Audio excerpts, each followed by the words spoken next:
ज्या अर्थी तुम्हाला प्रत्येक सणाला आनंदाच्या शिध्याच्या नावाखाली अर्धा किलो रवा, अर्धा किलो मैदा, 1 किलो तेल, 1 किलो चना डाळ दिली जाते, याचा दुसरा अर्थ असा आहे की मोदीजी आणि त्यांच्या सहकाऱ्यांनी आमची इतकी दुर्बल अवस्था करून टाकली आहे की सणासुदीला गोड 2-4 घास कमवण्याची सुद्धा आमची लायकी ठेवली नाही. एवढा आम्हाला भुके, कंगाल आणि दुर्बल करून टाकलेलं आहे त्यांनी. खायला प्यायलाच काही ठेवलं नाही आमच्याकडे. अरे खिश्यातच पैसा ठेवला नाही. सब माल अंदर कर लो दुनिया मुठ्ठी में. कितीतरी कायदे असे येतात की जे कायदे तुमच्या माझ्यासाठी घातक असतात, पण त्याच वेळेला शिक्षणाचा एक आता नवीन कायदा काढता येते. शाळा ठेकेदारी पद्धतीने देऊ केल्या आहेत. अरे शाळा जर ठेकेदारांना दिल्या तर तिथे तुमचा कुठलाच नियम चालणार नाही. तुम्ही आता जसे सरकारला जाब विचारू शकता तसा कुठलाही जाब तुम्ही विचारू शकणार नाही. एकीकडे सर्व जाती समुदाय आरक्षणाची मागणी करत आहेत, पण हे आरक्षण याचे इम्प्लिमेंटेशन कुठं होईल जर सगळीकडे प्रायव्हेटायझेशन वाढलं तर? खाजगीकरणाचं क्षेत्र इतकं वाढत चाललंय की एवढ्या वाढत्या क्षेत्रामध्ये सगळीकडे जर खाजगीकरण झालं तर तुमच्या इम्प्लिमेंटेशनचं काय? तुमचं आरक्षण तुम्ही कुठं उपभोगणार आहात? आता संविधान धोक्यात आहे म्हणजे काय? जेव्हा भाजपा अत्यंत धर्मकेंद्री राजकारण करू पाहते, राजकारणाचं आध्यात्मिकरण करायचं की अध्यात्माचं राजकारण करायचं, हा खरा प्रश्न आहे. तर त्यांना अडवायचं असेल तर ते बॅलेट बॉक्स मधनच अडवावं लागतं. ते कसं? तर एक घटक राज्यातली ती मेजॉरिटी कमी करावी लागते, तर राज्यसभेतली मेजॉरिटी कमी होते. आणि म्हणून एका घटक राज्याचं इलेक्शन हे प्रचंड महत्वाचं आहे, कारण तुमचं एक मत हे या देशाच्या संविधानाला वाचवण्यासाठी गरजेचं ठरणार आहे. अगर आप हमारे नोट गिन सकते हो तो आपको हमारे वोट गिनने ही पडेंगे. आता मराठा विरुद्ध ओबीसी वाद पेटवला जातोय आणि असा वाद पेटू नये ही भूमिका मी आधीपासून मांडते, आत्ताही मांडते की मराठा ओबीसी हा वाद न पेटवता फडणवीसांनी, कारण त्यांच्या पक्षाकडे आहे म्हणून फडणवीसांनी त्यांच्या पक्षाकडची जी ताकद आहे केंद्रातली, ती ताकद हा प्रश्न सोडवण्यासाठी वापरली पाहिजे. मंडळी, भारतीय संविधानाच्या संबंधाने भूमिका मांडते आणि भूमिका मांडताना बऱ्याचदा लोकांना संविधान म्हणजे काय इथून सुरुवात करायला लागते. मुळात या देशात संविधानाची गरज का निर्माण झाली इथून जरा सुरुवात करायला लागेल. काय या देशामध्ये संविधान म्हणजे एक विधी, एक कायदा? काय या देशात कायदा नव्हता का 49च्या आधी? तर निश्चितपणे 49च्या आधी या देशामध्ये कायदा होता, पण तो इंग्रजांचा कायदा होता. मग इंग्रजांच्या आधी या देशात कायदा नव्हता का? तर इंग्रजांच्याही आधी या देशात कायदा होता, पण ते वेगवेगळ्या संस्थानिकांचे नीती नियम होते. त्याआधी काही कायदा होता का? तर त्याआधी काही कायदे होते, पण ते मनूने सांगितलेले कायदे होते. आणि मनूने सांगितलेले कायदे हे डॉक्टर बाबासाहेब आंबेडकरांनीही नाकारलेले आहेत, क्रांतिबा ज्योतिबा फुलेंनीही नाकारलेले आहेत, छत्रपती राजर्षी शाहू महाराजांनी नाकारलेले आहेत, प्रबोधनकार ठाकरेंनी नाकारलेले आहेत. त्यामुळे मी नाकारल्यावर फार आश्चर्य वाटायचं कारण नाही. ते माझ्या तमाम आदर्शांनी नाकारलेला मनूचा कायदा आहे. बरं, आता जरा पुढे जाऊया. मग भारतीय संविधान मी फार खोलात जाणार नाही, कारण मला तिथूनही सुरुवात करता येईल, पण तसं संविधान सांगायचं तर मला किमान 6 ते 8 तास लागतील. 8 तास माझी बोलायची तयारी असेल, तुमच्या ऐकण्याचा स्टॅमिना नसेल, त्यामुळे मी त्या खोलात जाणार नाही. पण एक नक्की की संविधान विकसित होत असताना ते 1871चा पहिल्यांदा 1861, त्यानंतर 1871, 1909चा कायदा, 1914चा कायदा, 1919चा कायदा आणि 1935चा कायदा, हे 4 महत्त्वाचे कायदे जरा अभ्यासावे लागतात. नंतर स्वातंत्र्याचा 1947चा कायदा आणि मग आपण घटना आपली तयार करायला घेतो. तेव्हाचा घटना तयार होताना बऱ्याच लोकांचे, त्यातली त्यात RSSचे काही आक्षेप आहेत. हे लाईव्ह बघणारे, म्हणजे इथे खूप सारे चॅनल लाईव्ह करत आहेत, त्यांच्यामार्फतही आणि या सभेमध्ये काही खबरे आले असतील तर त्यांच्यामार्फतही आपण RSS आणि त्या तमाम शक्तींपर्यंत ही गोष्ट पोचवली पाहिजे. कारण जे विस्परिंग कॅम्पेनने प्रचार करतात की घटना एकट्या बाबासाहेबांनी लिहिली का, घटना एकट्या बाबासाहेबांनी लिहिली का, तर नो डाऊट घटना समितीमध्ये अनेक पदाधिकारी होते, अनेक जण होते, म्हणजे DP खेतानांपासून तर अनेक लोकांनी घटनेमध्ये काम केलं. पण तरीही बाबासाहेबांना घटनेचे शिल्पकार असं का म्हटलं गेलं? त्याचं साधं सोपं कारण आहे. मसुदा समितीवर बाबासाहेब काम करत आहेत आणि शिल्पकाराचं काम काय असतं की एका साचेबंदतेतून एक मूर्ती साकारायची असते. जे जे जास्तीचं आहे ते काढून टाकावं लागतं, जिथे कुठे कमी आहे तिथे ते बसवावं लागतं, असं करून ती मूर्ती साकार करावी लागते.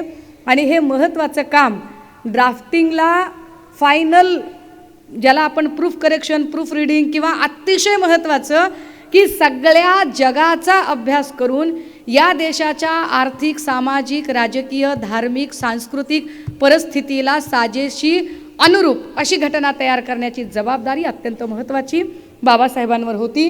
तरीही जेव्हा म्हणतात की पण एकटेच का, तर त्याचं उत्तर RSS वाल्यांनी माझ्याकडून घेण्याच्या ऐवजी दिल्लीच्या सेंट्रल हॉल, अशोका हॉलकडून घ्यावं. ज्या दिल्लीच्या सेंट्रल हॉलला अशोका हॉल असं म्हटलं जातं, जिथे महामहिम राष्ट्रपती पदाची सूत्र स्वीकारणाऱ्या व्यक्तीची शपथ होते, त्या हॉलमध्ये जो संविधान दिवसाचा जो फोटो लावलेला आहे, या फोटोमध्ये बाबासाहेब एकटे संविधान देत आहेत आणि सगळे संविधान घेत आहेत. आता हे इतकं सोपं का सांगितलं, कारण मला याच्यातलं खूप जास्त थेरॉटिकल मांडता येईल, पण त्याच्यात वेळ जास्त जाईल आणि मला महत्त्वाचे वर्तमान मुद्दे मांडायचे आहेत. मला वाटतं इतना काफ़ी है, एक ही और बहुत सॉलिड इतना काफ़ी है की बाबासाहेब एकटे संविधान देत होते आणि बाकीचे लोक संविधान घेत होते. ही प्रातिनिधिक फोटो फार महत्त्वाचा आहे. आता जरा पुन्हा पुढे येऊया. संविधान जेव्हा 2 वर्ष 11 महिने 18 दिवस वगैरे वगैरे तयार झालं, सगळं संविधान तयार झालं आणि संविधान सभा ज्या दिवशी संविधान समर्पित करत होती, त्या दिवशी जी उद्देशिका लिहिली गेली, त्या उद्देशिकेचं आपल्या सगळ्यांकडून वाचन झालं. ज्या उद्देशिकेचं आपण हात वगैरे पुढे करून, मला वाटतं असं वाचन किमान याच्यातल्या 50% लोकसंख्येने 5-50 वेळा केलेलं आहे, हे की नाही? तुमच्यापैकी अनेकांनी ऐकलेलं आहे, काही जणांच्या ऑफिसेसमध्ये आहे, काही सरकारी कार्यालयांमध्ये सुद्धा भारतीय संविधानाची उद्देशिका लावलेली आहे. पण असं सगळं असताना ती उद्देशिका आपल्याला मुळात समजलेली आहे का, हा खरा प्रश्न आहे. की ही उद्देशिका कळली पाहिजे. आणि जर उद्देशिका समजून घ्यायची असेल तर भारतीय संविधानाची उद्देशिका, ज्याला तुम्ही प्रिॲम्बल म्हणता, ज्याला तुम्ही प्रास्ताविक म्हणता, ज्याला घटनेचा सरनामा असं म्हटलं जातं, ज्याला घटनेचं छोटं प्रारूप म्हटलं जातं, ज्याला जगातल्या नामवंत लोकांनी नावाजलं, त्याचे लेखक स्वतः या देशाचे पहिले पंतप्रधान जवाहरलाल नेहरू. आणि नेहरूंनी ज्या वेळेला ही उद्देशिका लिहिली त्यावर परत काही एडिटिंगचे संस्कार बाबासाहेबांकडून झालेत आणि त्याचे 3 भाग महत्त्वाचे होतात. इथून आता आपण नागरिक शास्त्राचा वर्ग सुरू करूया. आता आपला वर्ग, दादा हो, संविधानात उद्देशपत्रिका अत्यंत महत्त्वाची. उद्देशपत्रिकेचे 3 महत्त्वाचे भाग, त्यातला पहिला भाग आहे उद्देशिकेचा, प्रास्ताविकाचा. तो म्हणजे घटनेची निर्मिती कशी झाली, ही घटना निर्माण कुणी केली, ज्याला आम्ही इंग्रजीत म्हणतो origin of the constitution. UPSC MPSCचे लेकरं असतील तर जरा काळजीपूर्वक ऐका, कारण हा भाग 14 मार्काला तुमच्या MPSCच्या सिलेबसमध्ये आहे, UPSCला पण हा सिलेबसला आहे. जे नव्यानं आमचे पोलीस भरती PSI झालेली लेकरं असतील त्यांनासुद्धा हा भाग व्यवस्थित कळेल, जे मी सांगायचा प्रयत्न करते. संविधानाची उद्देशपत्रिका, त्याचा पहिला भाग घटनेची निर्मिती, ओरिजिन ऑफ द कॉन्स्टिट्यूशन. ही घटना निर्माण कुणी केली? संविधान सभेच्या वेगवेगळ्या जेव्हा बैठका चालू होत्या आणि त्या बैठकांमध्ये चर्चा चालू होत्या की याची सुरुवात कशी करावी, घटना कुणी तयार केली, त्यावेळेला वेगवेगळ्या धर्माचे जे प्रतिनिधी होते ते प्रतिनिधी आपापल्या परीने भूमिका मांडत होते. त्यामध्ये जे हिंदू प्रतिनिधी होते ते सांगत होते सुरुवात कशी करा, सर्वसाक्षी ईश्वराला प्रमाण मानून. बाकीचे म्हणाले अहो असं नाही चालणार. का बरं? तुम्ही ईश्वराला प्रमाण मानून म्हणालात तर फक्त हिंदूच ऐकतील, बाकीचे लोक ऐकतील का? त्यांचं काय करायचं? मुस्लिम उठले, मुस्लिम प्रतिनिधी म्हणाले अल्लाह को हाजिर नाजिर मान के ऐसी शुरुआत करो. अरे फिर वो अल्लाह को मानने वाले लोग फिर इसका अमल करेंगे, बाकी लोगों का क्या होगा? त्याच वेळेला ख्रिश्चन प्रतिनिधीही सांगत आहेत किंवा त्या विचारधारेने प्रभावित झालेले लोक सांगत आहेत in the name of God, अशी सुरुवात करता येईल का? जे शीख प्रतिनिधी आहेत ते सांगत आहेत वाहेगुरु की खालसा वाहेगुरु की फतेह, अशी सुरुवात करता येईल का? त्या काळामध्ये बुद्धिझमचं धम्मचक्र प्रवर्तन झालेलं नव्हतं, ते 56ला झालेलं आहे. त्यामुळे निश्चितपणे तिकडे बौद्ध किंवा बुद्ध किंवा सर्वसाक्षी बुद्ध वगैरे असे काही उल्लेख नाही आहेत. आता या सगळ्यातलं स्वीकारायचं काय? समजा ईश्वराच्या नावाने केलं तर कदाचित मुस्लिम, जैन, बौद्ध ऐकणार नाहीत. गुरु नानकांच्या नावाने किंवा वाहेगुरूच्या नावाने सुरुवात केली तर शीख ऐकतील पण बाकीच्या धर्माचे ऐकणार नाहीत. इस्लामच्या नावाने सुरुवात केली तर इस्लाम ऐकतील, बाकीचे धर्म ऐकणार नाहीत. मग काय करावं? आणि नेहरू आणि बाबासाहेब दोघेही जण एक ठरवत आहेत आणि सुरुवात काय येते? We the people of India, आम्ही भारतीय लोक आमच्या प्रती हे संविधान अंगीकृत समर्पित करत आहोत. आम्ही भारतीय लोक, या देशाची घटना ईश्वराने, अल्लाने, अल्लाच्या प्रेषिताने, गॉडने, गॉडच्या मेसेंजरने किंवा कुणीही अशा एका अलौकिक शक्तीने तयार केली नाही. तर या देशाची घटना ही पूर्णतः ही भारतातल्या लोकांनी, भारतातल्या लोकांच्यासाठी, भारतातल्या लोकांकडून तयार करून घेतली. By the people, for the people, of the people. लोकांनी, लोकांसाठी, लोकांकडून तयार केलेली, आम्ही तयार केलेली घटना आहे. Origin of the constitution. मग दुसरा भाग आलाय महत्वाचा, nature and scope of the constitution. या घटनेचं स्वरूप असेल तरी कसं? घटनेचं स्वरूप कसं असावं? पुन्हा एकदा MPSC UPSCचे लेकरं, घटनेचे स्वरूप फक्त 5 अक्षरावर सांगितले गेले. सा स ध लो ग. सा स ध लो ग. सा सार्वभौम, स समाजवादी, ध धर्मनिरपेक्ष, ल लोकशाही, ग गणराज्य. अशा पद्धतीचं स्वरूप असेल. कसं असेल हे स्वरूप? तर ही घटना सार्वभौम असेल. म्हणजे काय? सार्वभौमचा अर्थ काय होतो? सार्वभौमची व्याख्या काय होते? तर सार्वभौमची व्याख्या अशी होते की एक अशी यंत्रणा जी बाह्य बंधनापासून मुक्त असेल आणि ती अंतर्गत सर्वोच्च अधिकार शक्ती असणारी असेल. बाह्य बंधनापासून मुक्त म्हणजे काय? आत्तापर्यंत जे काही या देशात चाललं होतं त्यावर इंग्रजांचा अंमल चालू होता, इतर देशांचा अंमल चाललेला होता, आपला अंमल नव्हता. इथून पुढे आपल्या देशावर आपलाच अंमल असेल. सर्वोच्च शक्ती ही आपल्याच देशाची असेल आणि अंतर्गत शक्ती सुद्धा आपल्याच देशाची असेल. त्याला म्हटलं गेलं सार्वभौम शक्ती. सार्वभौमच्या निमित्ताने अजून एक समजून घ्या, राष्ट्र आणि राज्य यामधला फरक. राष्ट्र कशाला म्हणायचं आणि राज्य कशाला म्हणायचं? काही लोक म्हणतील की भारत हे राष्ट्र आहे आणि महाराष्ट्र हे राज्य आहे. चूक, एकदम चूक. राज्यशास्त्राच्या भाषेमध्ये महाराष्ट्र हे राष्ट्र आहे, कर्नाटक हे राष्ट्र आहे, तमिळनाडू हे राष्ट्र आहे आणि भारत हे राज्य आहे. कसं पटवून देऊया? साधं सोपं नीट समजून घ्या की राष्ट्रीय संकल्पनेसाठी एकत्वाची भावना फार गरजेची असते, पण राज्य या संकल्पनेसाठी 4 महत्त्वाचे घटक लागतात. एक भूप्रदेश, दुसरं सरकार, तिसरं या भूप्रदेश, सरकार, सार्वभौमत्व आणि लोकसंख्या. आता विचार करा की काय तमिळनाडू किंवा महाराष्ट्राला भूप्रदेश आहे का? तर वा आहे ना. आपल्याकडे 720 किलोमीटरची किनारपट्टी आहे, सह्याद्रीच्या पर्वतरांगा आहेत, ह्या सगळ्या नद्या, नाले, पर्वत. आपल्याकडे भूप्रदेश विपुल आहे. भारताकडे भूप्रदेश आहे का? आहे. एकीकडे कन्याकुमारी आहे, काश्मीर आहे, 3 बाजूंनी महासागरांनी वेढलेला आहे, हिमालय पर्वत आहे, 4थ्या बाजूला भूप्रदेश भारताला पण आहे. काय आपल्याकडे लोकसंख्या आहे का? एवढ्या एका बाबतीत आम्हाला विचारू नका. हे आमच्याकडे सगळ्यात जास्त आहे. ते भारतात, महाराष्ट्रात विपुल प्रमाणात आहे. लोकसंख्या आहे आमच्याकडे. काय आमच्याकडे सरकार आहे का? आता आहेच म्हणायचं, काय करणार? आहेच म्हणायला लागेल की आमच्याकडे भारतातही सरकार आहे आणि महाराष्ट्रातही सरकार आहे. भारतातलं सरकार तसं फार अवतारी पुरुषांचं सरकार आहे. आज काय पायलटच झाले होते म्हणे. तर असं आपल्याकडे सरकार आहे, भारतात सरकार आहे. महाराष्ट्रात सरकार आहे का? तर महाराष्ट्रात पण सरकार आहे. म्हणजे काही का असे ना, हो, पण सरकार आहे. भलेही ते पक्ष फोडून का असे ना, पण सरकार आहे. बरं, सार्वभौमत्वाची काय परिस्थिती आहे? बरं, सार्वभौमत्व महाराष्ट्राकडे आहे का? सार्वभौमत्व म्हणजे काय? निर्णय घेणारी सर्वोच्च यंत्रणा जी बाह्यबंधनापासून मुक्त असेल. तर महाराष्ट्राच्या अंतर्गत निर्णय घेणारी सर्वोच्च यंत्रणा ही फडणवीस, पवार, शिंदेची आहे, हे नक्की. पण ती बाह्यबंधनापासून मुक्त आहे का? नाही. जरा काही झालं की दिल्लीला जायला लागते. अगदी डेंग्यू झाला तरी दिल्लीला जायला लागते. इलाज नाही त्याला. दिल्लीला जाण्याशिवाय काही भाग नाही, कारण बाह्य बंधन आहे. कुणाचे? दिल्लीचे, केंद्राचे बंधन आहे. ओके. पण भारताचा विचार केला तर सर्वोच्च यंत्रणा कोणती निर्णय घेणारी? तर पंतप्रधान, राष्ट्रपती.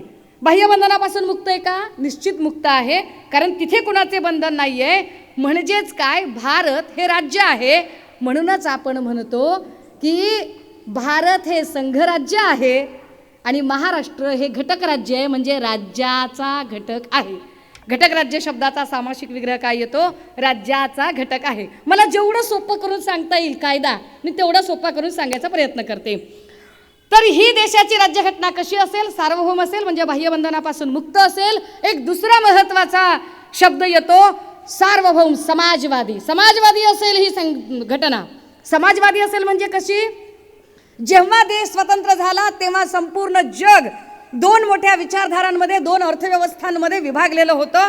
एक होती भांडवलदारी अर्थव्यवस्था, म्हणजे काय? सगळी उत्पन्नाची साधनं व्यक्तिगत मालकीची असतील, जी अमेरिकेची व्यवस्था होती. एक होती जी उत्पन्नाची सगळी साधनं राज्याच्या मालकीची असतील, म्हणजे रशियाची साम्यवादी व्यवस्था होती. या दोन्हीकडे जाणं आपल्याला परवडणार नव्हतं, म्हणून आपण एक मध्यम मार्ग निवडला की काही उद्योग राज्याच्या मालकीचे, काही उद्योग व्यक्तीच्या मालकीचे. आम्ही असा मध्यम मार्ग निवडत आहोत. आम्ही समाजवादी आहोत. आम्ही मध्यम मार्गी आहोत. ना आम्ही कॅपिटलिस्ट आहोत, ना आम्ही कम्युनिस्ट आहोत. आम्ही कम्युनिस्ट का नाही आहोत त्याचं अजून एक कारण आहे की कम्युनिस्टांचा विचार रशियामधल्या लोकांमध्ये जो रुजला तो अजून वेगळ्या पद्धतीने. रशियामध्ये क्लास कॉन्फ्लिक्ट होता, किंवा मार्क्स जे सांगत होता तो वर्गसंघर्ष सांगत होता. भारतामध्ये वर्गसंघर्षापेक्षा सुद्धा जातसंघर्ष फार मोठा आहे. इथे क्लास कॉन्फ्लिक्ट नाही आहे, इथे कास्ट कॉन्फ्लिक्ट आहे. चला जरा पुढे जाऊया. सार्वभौम, समाजवादी, धर्मनिरपेक्ष कशी असेल ही घटना? हा कायदा कसा असेल? हा कायदा धर्मनिरपेक्ष असेल. म्हणजे काय? कुठल्याही एका धर्माचे वर्चस्व या कायद्यावर असणार नाही. कुठलाही एक धर्म या राज्याचा, या देशाचा प्रमुख धर्म म्हणून ओळखला जाणार नाही. उदाहरणादाखल जेवढं समजेल तेवढं सोपं करून सांगायचा प्रयत्न करते. पोलीस दादा तेवढ्याला मुझ चेहरा दिसायचा नाही, रेकॉर्ड करायला असं पुढे या. अरे लय कायदा माझ्यात बापानं लिहिलाय, तुम्ही काहीच काळजी करू नका. माझ्या बापानं लिहिलाय कायदा. काय सांगितलं मी? तिसरा शब्द धर्मनिरपेक्ष. विचार करा की पाकिस्तान असेल, इराण, इराक, कुवेत, इस्रायल असेल, ही राष्ट्र इस्लामिक राष्ट्र म्हणून ओळखली जातात. जपान असेल, नेपाळ असेल, थायलंड असेल, चायना असेल, तिबेट असेल, ही राष्ट्र बौद्ध राष्ट्र म्हणून ओळखली जातात. अमेरिका असेल, इटाली असेल, किंवा फ्रान्स असेल, इंग्लंड असेल, ही राष्ट्र ख्रिश्चन राष्ट्र म्हणून ओळखली जातात. पण भारत असं एका नावाने ओळखलं जात नाही.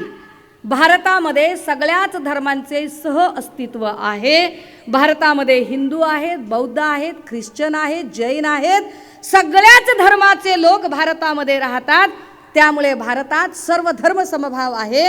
India is a secular state, धर्मनिरपेक्ष राज्य आहे.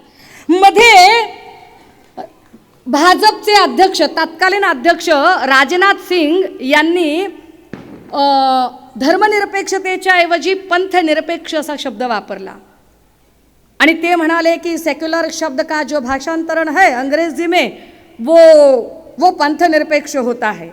मला कमाल वाटली, राजनाथ सिंगांना इंग्रजी शिकवणारा मास्तर कोण असेल? म्हणजे शिकवणी सुद्धा चांगल्या मास्तरकडून लावली पाहिजे ना. सेक्युलरिझम नावाचा जो शब्द आहे, हा सेक्युलरिझम नावाचा शब्द याचं सही जे भाषांतरण आहे, हे भाषांतरण धर्मनिरपेक्षच होऊ शकतं. कारण पंथ ही धर्माच्या नंतर येणारी गोष्ट आहे. प्रत्येक धर्मामध्ये पंथ आहेत.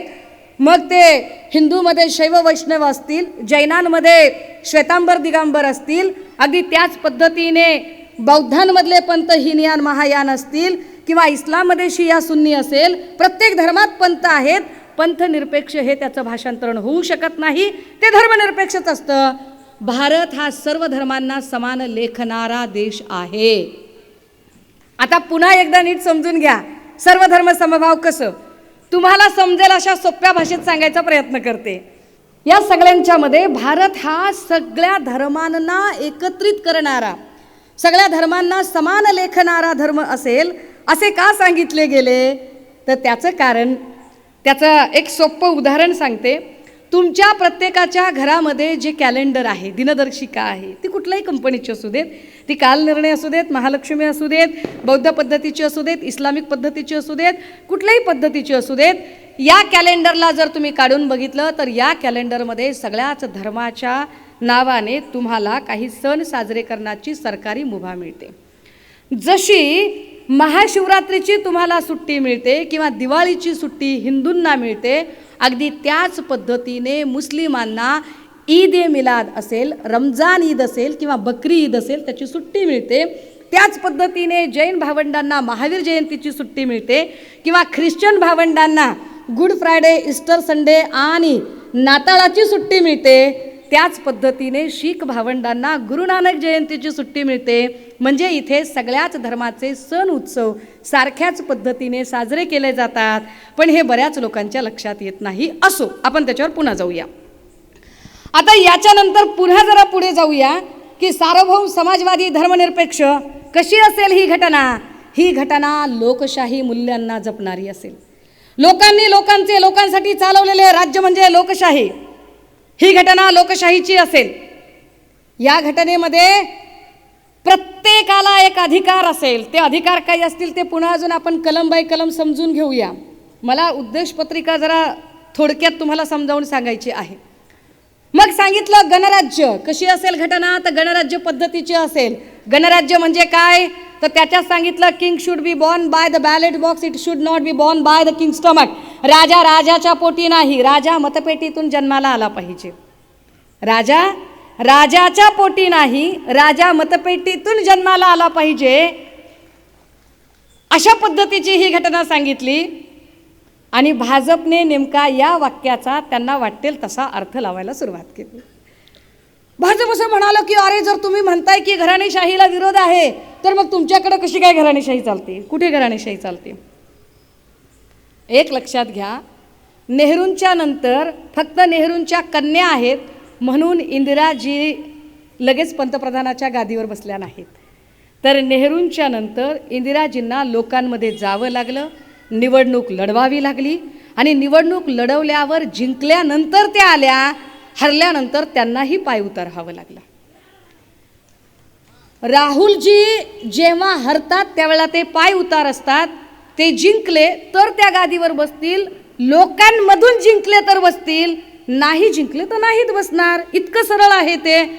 त्यामुळे भाजपाने जे चुकीचे अर्थ लावून चुकीचे प्रचार करण्याचा प्रयत्न केला तो फार मनोरंजक आहे आणि त्या रंजक प्रवासाकडे आपण हळूहळू जाणार आहोत. भारतीय राज्यघटनेचा निर्मिती कुणी केली तर आम्ही केली. नेचर अँड स्कोप कसा असेल तर सा स ध लो ग सार्वभौम समाजवादी धर्मनिरपेक्ष लोकशाही गणराज्य असेल. एम्स अँड ऑब्जेक्ट्स काय असतील, ही घटना का तयार केली आहे, ह्या घटनेचं उद्दिष्ट काय आहे, एम काय आहे, याचा आखरी मंजिल काय आहे, कशासाठी आहे, तर त्यात सांगितलं, साधं सोपं सांगितलं, सामाजिक आर्थिक राजनैतिक न्याय. सामाजिक आर्थिक राजनैतिक न्याय. सामाजिक न्याय म्हणजे काय, व्यक्तीमध्ये भेदाभेद असणार नाही. हा लहान तो मोठा, हा नीच तो उच्च, हा स्पृश्य तो अस्पृश्य असा कुणालाही भेद करता येणार नाही. सामाजिक न्यायाच्या प्रस्थापनेचे तत्व जोपासले जावे हे प्रधान भूमिका आणि यासाठीच कायदा काम करेल असे सांगितले गेले. आता असं होतंय का असा जेव्हा तुम्ही प्रश्न विचारता तेव्हा मात्र त्याचं उत्तर देणं कठीण जातं. कारण आपण अनेक ठिकाणी बघतो, म्हणजे बाकीच्या सगळ्यांचं जाऊ द्या बाबा, पण कायद्याची बूज ठेवणारी जी आमची सगळी पोलीस यंत्रणा असते, जे आमचे हे सगळे पोलीस भावंड इथं बंदोबस्तासाठी आहेत, त्यांच्याकडून तरी तो सामाजिक न्याय प्रस्थापित करण्याचा विचार केला जातो का. सत्ताधाऱ्यांचा किंवा फार मोठा कुणी गेला तर त्याची FIR लिहून घेतली जाते, विरोधकांमधला गेला तर FIR होतच नाही. दादा तुम्ही तुमच्यात मनाला तुम्ही विचार करा बरं का, माझं काहीच नाही त्याच्यामध्ये. म्हणजे काही पोलिसांच्या चेहऱ्यावर स्मित हास्य उमटतं, याचा अर्थ माझ्या बोलण्याला एक मुखसंमती सुद्धा मिळते. असो, सामाजिक न्याय प्रस्थापित झाला पाहिजे, आर्थिक न्यायही प्रस्थापित झाला पाहिजे. आर्थिक न्याय म्हणजे काय, सत्ता आणि संपत्तीचे फेरवाटप करताना प्रत्येकाला आपली रोजीरोटी सम्यक मार्गाने मिळवण्याची संधी मिळाली पाहिजे. तिसरं सांगितलंय राजनैतिक न्याय. आता हा राजनैतिक न्याय म्हणजे काय, तर राजनैतिक न्यायामध्ये दोन महत्त्वाच्या गोष्टी येतात. ते म्हणजे एक व्यक्ती एक मत, हे फार महत्त्वाचं आहे. जर ते तसं नसतं तर कदाचित गावखेड्यातल्या, झोपडपट्टीतल्या, गरीब वस्तीतल्या, अगदी छोट्या वस्तीतल्या लोकांना पुढाऱ्यांनी हिंग लावून सुद्धा विचारलं नसतं. तो एकमताचा अधिकार आहे म्हणून निवडणुकीत का होईना झोपड्यांमध्ये ते झुकून झुकून हात जोडून जातात. ही या संविधानाची देण आहे की तो एका मताचा अधिकार आहे. आणि ते एकमत कसं आहे तर इथल्या अदानी अंबानीला सुद्धा एकच मत देण्याचा अधिकार आहे. असं नाही की अदानी अंबानी म्हणजे तो जसा हजारो शेअर्स विकत घेऊ शकतो आणि आपले मित्र असणाऱ्या शेठजींच्या मदतीने करलो दुनिया मुठ्ठी में म्हणू शकतो, तसा तो इकडे करलो बॅलेट बॉक्स मुठ्ठी में म्हणू शकत नाही. त्याला सुद्धा एकच मत देण्याचा अधिकार आहे. आणि अगदी गावखेड्यातल्या, गरीब झोपडपट्टीतल्या, फुटपाथवर राहणाऱ्या माणसाला त्याला सुद्धा एकच मत देण्याचा अधिकार आहे. हा राजनैतिक न्याय आहे. राजनैतिक न्यायाचं अजून एक दुसरी कंडिशन अशी आहे की 18 वर्ष पूर्ण करणारी व्यक्ती, ती कुठल्याही जातीची असो, धर्माची असो, जात धर्म लिंग याची कुठलीही अट न ठेवता 18 वर्ष पूर्ण करणाऱ्या प्रत्येक व्यक्तीला मत देण्याचा अधिकार आहे. आणि 21 वर्ष पूर्ण करणाऱ्या प्रत्येकाला निवडणुकीला उभं राहण्याचा अधिकार आहे. आता याच्यात अजून एक कॉन्ट्रोवर्सी येते की ताई ते त्याच्यामुळे असं झालंय ना की काही अडाणी लोक पण यायला लागले आहेत. असेही काही की बाबा मुझे डिग्री तब मिली थी, आप डिग्री दिखाच नाही सकता, असं पण असू शकतं. पण सुरुवातीच्या काळाला शिक्षण ही अट ठेवली गेली नाही. त्याचं काय कारण होतं तेही समजून घ्या. अगदी सुरुवातीच्या काळाला शिक्षण ही अट ठेवलीच गेली नाही. त्याचं महत्त्वाचं कारण हे होतं की ज्या काळामध्ये घटना तयार झाली होती त्या काळातला साक्षरतेचा टक्का हा 40% पेक्षा सुद्धा कमी होता. आणि जे शिक्षण होतं ते फक्त आणि फक्त प्रस्थापित उच्चवर्गीयांकडेच होतं. अशा परिस्थितीमध्ये जर शिक्षणाची अट ठेवली असती तर गोरगरीब कष्टकरी समूहातलं एखादं लेकरू पार्लमेंट किंवा असेंब्लीपर्यंत पोचू शकलं नसतं. त्याला जर पार्लमेंट आणि असेंब्लीपर्यंत पोचवायचं असेल तर आधी शिक्षणाची अट, आत्ता आहे का साक्षरतेचं प्रमाण, तर आता नक्की आहे, आता ती अट करायला हरकत नाही. पण त्या काळात ती अट केली नाही. ते फार योग्य केलं. मी साधारणतः 8 दिवसांपूर्वी हिंगोलीमध्ये एका आदिवासी मेळाव्यासाठी गेले होते. तेव्हा आमचे आदिवासींचे आमदार आमशा पाडवी माझ्यासोबत होते. आणि आमशा पाडवी मला म्हणाले की ताई मला लिहिता वाचता येत नाही, मला शपथ घ्यायची होती. मला सगळे म्हणले आता तू शपथ कसा घेणार, तू कसा वाचणार कागद. मी थेट सभापतीच्या केबिनला गेलो आणि त्यांना सांगितलं की तुम्ही वाचायचं, मी तुम्हाला रिपीट करायचं. का मी माझ्या समुदायाचा पहिला माणूस हो, मला आमदार झालो, मला आता माझे प्रश्न मांडायचे हो. भलेही माझ्या चोपडीत काहीच नाही पण माझ्या खोपडीत सगळं आहे ना ताई. माझ्या लोकांचे प्रश्न कोण मांडणार, माझ्या लोकांचा मुद्दा कोण मांडणार. आणि मला ते म्हणणं पटलं की ज्याचा वाढपी असतो त्याला वाढ चांगली मिळते. आदिवासी समुदायाला त्यांचा प्रतिनिधी मिळण्यासाठी जर आपण शिक्षण अट ठेवत बसलो तर आमशा पाडवींसारखे प्रतिनिधी कसे काय दिसू शकतील.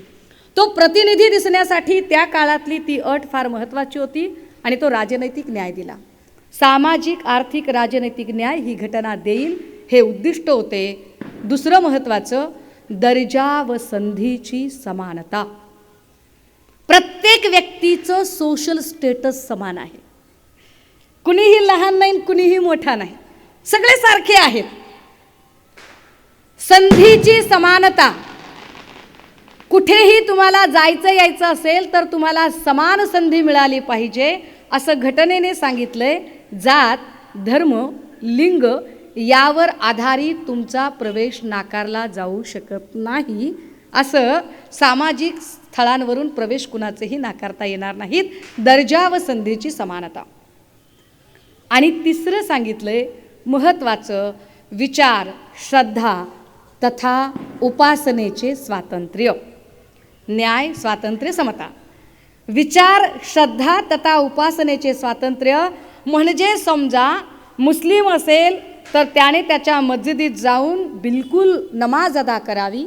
बौद्ध असेल तर विहारात जाऊन वंदना घ्यावी. किंवा हिंदू असेल तर मंदिरात जाऊन त्याने प्रार्थना कराव्यात, ख्रिश्चन असेल तर त्याने त्याच्या गिरिजाघरामध्ये जाऊन प्रे करावी, शीख असेल त्याने गुरुद्वारात जावं. मी वाक्य पुन्हा एकदा उच्चारते बरं का, म्हणजे कारण घोळ इथेच आहे खरा.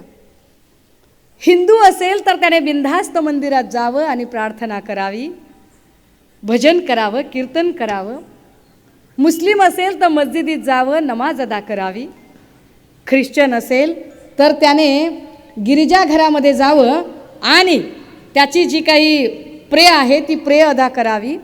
प्रत्येकाला आपल्या धर्मानुसार अधिकार आहे, पण त्याचसोबत असंही सांगितलेलं आहे की व्यक्तीने आपला धर्म व्यक्तिगत ठेवावा. त्याची ती धार्मिक जी चौकट आहे ती चौकट सामाजिक गोंधळाची स्थिती निर्माण करणार नाही याची सुद्धा काळजी घ्यावी. आता असं म्हणताना आपण जरा एका उदाहरणाकडे येऊया. महाराष्ट्रात एक उदाहरण फार गाजले, प्रचंड गाजले. सकाळी एका पत्रकाराने मला प्रश्न विचारला की तुम्ही या सगळ्यांकडे कसं बघता बरं. काय प्रकरण होतं तर अमरावतीच्या खासदार नवनीत राणा या हनुमान चालिसेसाठी मुंबईमध्ये आल्या. हनुमान चालिसा म्हणण्याला विरोध आहे का त्यांच्या? अजिबात नाही. त्यांना म्हणायची का हनुमान चालिसा? त्यांनी दिवस रात्र म्हणावी. नुसती हनुमान चालिसाच का बरं? त्यांनी हनुमान चालिसा म्हणावी, त्यांनी अथर्वशीर्ष म्हणावं, त्यांनी अथर्ववेद असेल, ऋग्वेद असेल, यजुर्वेद असेल, सामवेद असेल, ह्या सगळ्या वेदांमधलं जे जे म्हणायचे ते म्हणावं. स्मृती वाचावी, श्रुती वाचावी, पुराण वाचावं. मत्स्य पुराण असेल, कच्छ पुराण असेल, गरुड पुराण असेल, वराह पुराण असेल, कुर्म पुराण असेल, ही सगळी पुराणं वाचावीत. त्यांनी ज्ञानेश्वरी वाचावी, गाथा वाचावी, त्यांनी सगळेच्या सगळे सप्ते लावावेत. काय त्यांना करायचं ते करावं. विरोध आहे का त्यांना? नाही. पण हे कुठे करायला पाहिजे? त्यांनी त्यांच्या घरात करायला पाहिजे. त्या कुठे करता आहेत? मुख्यमंत्र्यांच्या घरासमोर. आता मुख्यमंत्र्यांच्या घरासमोर आंदोलन करू नये का नवनीत राणांनी? तर नवनीत राणाच काय, कुणीही आंदोलन करू शकतं. त्यांना आंदोलनाचा अधिकार आहे, केलं पाहिजे त्यांनी. पण आंदोलन कशासाठी व्हायला पाहिजे? समजा त्या मेळघाटमधले काही प्रश्न त्यांना मांडायचे आहेत, समजा मतदारसंघातली काही अडचण आहे आणि त्यासाठी त्या तिकडे गेलेले आहेत, समजा तिथे काही त्यांना त्यांच्या मतदारसंघात भेडसावणारे प्रश्न आणि त्या संबंधाने निधी उपलब्ध होत नाहीये आणि म्हणून त्या मुख्यमंत्र्यांकडे गेलेले आहेत, त्यांनी बिनधास्त बोलावं.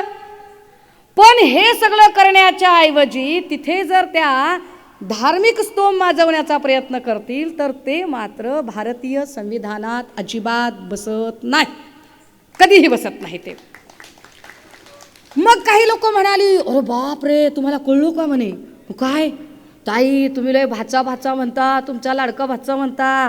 अहो श्रीकांत शिंदेने पार्लमेंटमध्ये हनुमान चालिसा वाचली. काही लोकांना लयच कौतुक वाटलं.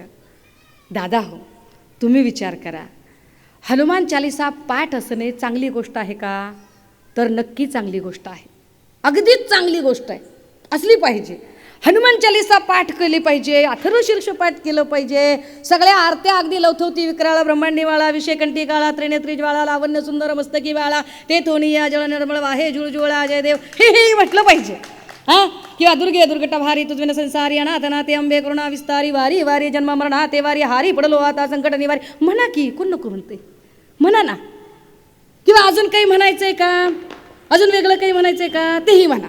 हां, किंवा तुम्हाला अजून काही म्हणायचंय का? रामनाम घ्या तुम्ही तसे नका जाऊ, प्रसाद घ्या तुम्ही उगे नका राहू. प्रसाद केला दह्या दुधाचा फेरा चुकवला जन्म मरणाचा, एके जनार्दनी प्रसाद केला जन्म मरणाचा फेरा चुकविला. म्हणा, विरोध आहे का त्याला काही?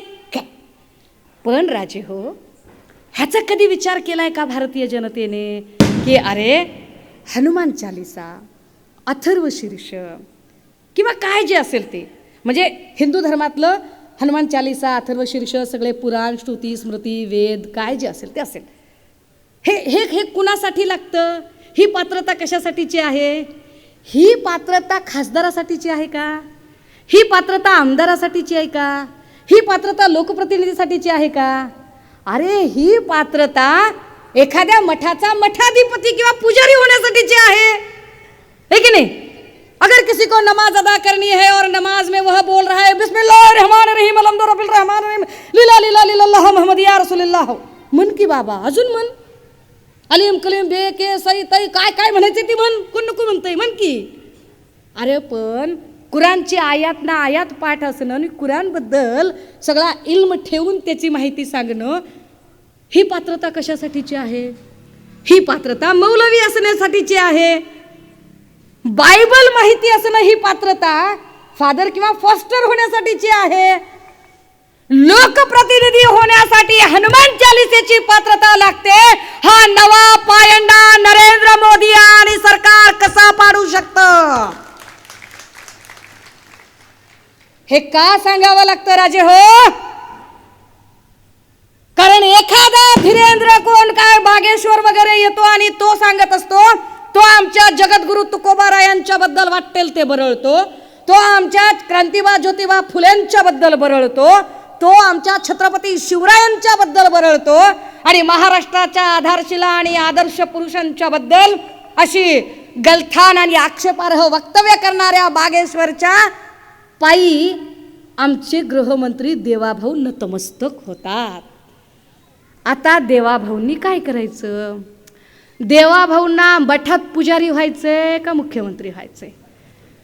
मुख्यमंत्री व्हायचं असेल तर त्यांना राज्याचा सामाजिक, सांस्कृतिक, आर्थिक, भौगोलिक अभ्यास असला पाहिजे. राज्यातल्या 22 जिल्ह्यांच्या दुष्काळाची माहिती असली पाहिजे. ड्रगचं रॅकेट वाढतंय, त्याच्यामध्ये गृह खातं अपयशी ठरतंय, ते त्यांना माहिती असलं पाहिजे. महिला असुरक्षेचा प्रश्न त्यांना सोडवता आला पाहिजे. शेतकरी पीक विमा अनुदान हे प्रश्न त्यांना सोडवता आले पाहिजेत. हे सगळं दिलं सोडून आणि ते बागेश्वर बाबाच्या अधीन झाले. बरं, मग असं करणारी व्यक्ती म्हणजे ते सरकारमध्ये आहेत, ते सरकार आहेत आणि त्याच सरकारने डॉक्टर नरेंद्र दाभोळकरांच्या प्राणाची आहुती ज्या कायद्यासाठी झाली, अंधश्रद्धा निर्मूलन समिती म्हटलं की डॉक्टर नरेंद्र दाभोळकर हे समांतर नाव येतं. त्या डॉक्टर नरेंद्र दाभोळकरांचा जीव ज्याच्यामध्ये गेला, पण अंधश्रद्धा निर्मूलनाचा कायदा पारित झाला. तो कायदा महाराष्ट्र सरकारने, चेअर व्यक्ती नाही हा, चेअर महाराष्ट्र सरकारनेच पारित केला. आणि महाराष्ट्र सरकारने जो कायदा पारित केला त्याच कायद्याच्या विपरीत महाराष्ट्र सरकारच वागत असेल तर त्याला काय बोलावं? आपण टीका करतोय का? नाही, आपण प्रश्न विचारतोय आणि तर्काला धरून विचारतोय. पण तर्काचा, विवेकाचा आणि आत्ता चाललेल्या राजकारणाचा काही दूरदूरपर्यंत संबंधच नाहीये. ते म्हणतात तर्काने बोलायचंच नाही. सुषमा अंधारे फक्त तर्काने प्रश्न विचारते की अरे बाबा हे असं का करता तुम्ही, ह्याचं काय नेमकं, ते उत्तरच देत नाहीत. असो, फार अवघडल्यासारखं होईल, मी जरा पुढे जाते. खबऱ्या हो, मोबाईल चालू ठेवा रे. अजून महत्त्वाचं सांगायचं आहे. हां, अजून महत्त्वाचं सांगायचं आहे. आता जरा मेन घटनेकडे येऊया. ही सगळी प्रस्तावना होती बरं का, मेन घटना नव्हती. आता मेन घटनेतलं मला सगळी 395च्या 395 कलमं सांगता येणार नाहीत, पण मी त्याच्यातली काही महत्त्वाची कलमं आपल्यासमोर ठेवणार आहे आणि त्याची काय गरज आहे तेही सांगणार आहे. घटनेतलं पहिलं कलम हे या देशाच्या नावाच्या संबंधाने खर्च करण्यात आलेलं आहे. पुढे प्रकरण 1, प्रकरण 2 होतं. प्रकरण 3 अत्यंत महत्त्वाचं आहे. चॅप्टर 3 कलम 12 ते 35 मध्ये हे प्रकरण आहे. पोलीस भाऊ मला जरा सांभाळून घेतील कलम चुकलं तर, आणि वकील पण मला सांभाळून घेतील माझं चुकलं तर, कारण माझा काही तुमच्या एवढा अभ्यास नाही. कलम 12 ते 35 मध्ये सगळे मूलभूत हक्क सांगितलेले आहेत. त्यातलं कलम 12 आणि 13 हे मूलभूत हक्काच्या व्याख्येसाठी खर्च झाले. की मूलभूत हक्क कशाला म्हणायचं तर व्याख्या सांगितली, अन्न वस्त्र निवारा याच्या इतकीच जशी तुमच्या शरीराला अन्न वस्त्र निवाऱ्याची गरज आहे, तितकंच तुमची वैचारिक वाढ होण्यासाठी काही हक्क गरजेचे आहेत आणि त्याला मूलभूत म्हटलं पाहिजे, त्याशिवाय तुमचा व्यक्तित्व विकास होत नाही. कलम 12-13. मग आलं कलम 14. पहिला मूलभूत हक्क काय? Everyone is equal before law. कायद्यासमोर सगळे समान आहेत, सगळे समान आहेत कायद्यासमोर. अरे तिथं लिहिलंय, तिथं लिहिलंय. प्रॅक्टिसमध्ये काय आहे? प्रॅक्टिसमध्ये आहेत सगळे कायद्यासमोर समान. म्हणजे बाकी दुसऱ्याचं काय मला बोलायचं नाही, पण मला एक महत्त्वाचं म्हणजे सहज जे माझ्या आयुष्यात किंवा जे तुमच्या माझ्या आयुष्यात रोज घडतं त्याच्या संबंधाने सांगायचं आहे. खरंच कायद्यापुढे समानता आहे का? साधं गणित आहे राजे हो. ती काहीतरी शिंदे साहेबांनी एक आशीर्वाद यात्रा काढली.